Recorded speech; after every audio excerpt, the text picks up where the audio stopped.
बच्चन महाराज साहब बच्चन 9।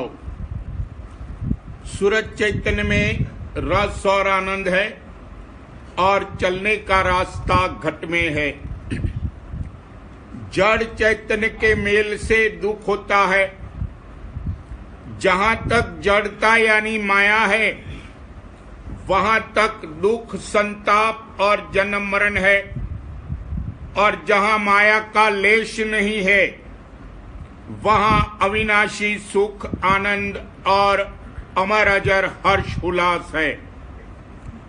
जब तक वासना की जड़ मौजूद है तब तक इस मर्देश में आवागमन के चक्कर में घूमता फिरता है। जैसे कटे दरख्त में डाली पत्ते फिर निकल आते हैं, वैसे ही वासना का जब तक नाश नहीं होता मन के विकार फिर जाग उठते हैं और वासना अनुसार फिर देह धारण करना पड़ता है और वही पापड़ बेलने पड़ते हैं। मन रसों का रसिया है, यहाँ संसारी रसों में फंसा हुआ है। फिर जब परमार्थी रस मिलेगा तब यहां से हटेगा और उस तरफ मुखातिब होगा। असल में यहां का भी जो रस है वो संसारी चीज या पदार्थ में नहीं है, वो भी सूरत में है, मगर ये समझता है कि पदार्थ में है। जैसे कुत्ता हड्डी चूसता है और उसके दांत से खून निकल आता है, उसे चाटकर समझता है कि हड्डी में रस है। सोते हुए आदमी को लड्डू खिलाओ या घर में कोई मरा हो या खाते वक्त किसी से बातचीत करता हो या चित्त कहीं दूसरी जगह हो तो कुछ भी मजा नहीं आता है। इससे जाहिर है कि रस चैतन्य में है और किसी पदार्थ में नहीं है।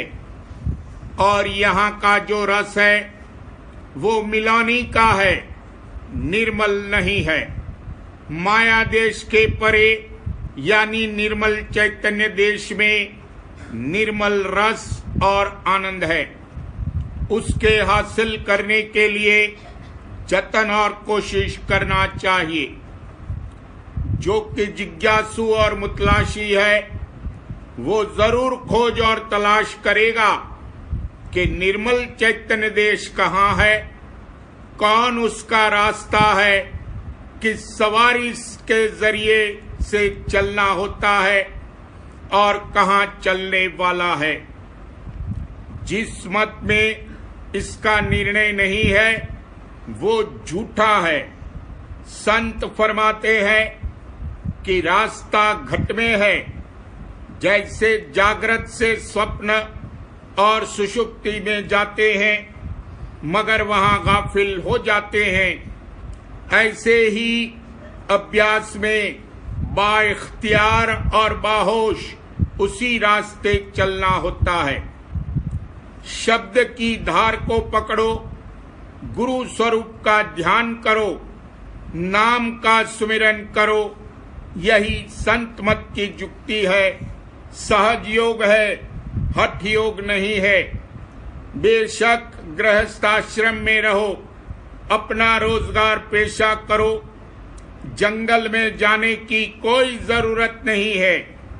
सिर्फ चित्त की वृत्ति को मोड़ो और जगत की वासना को छोड़ो।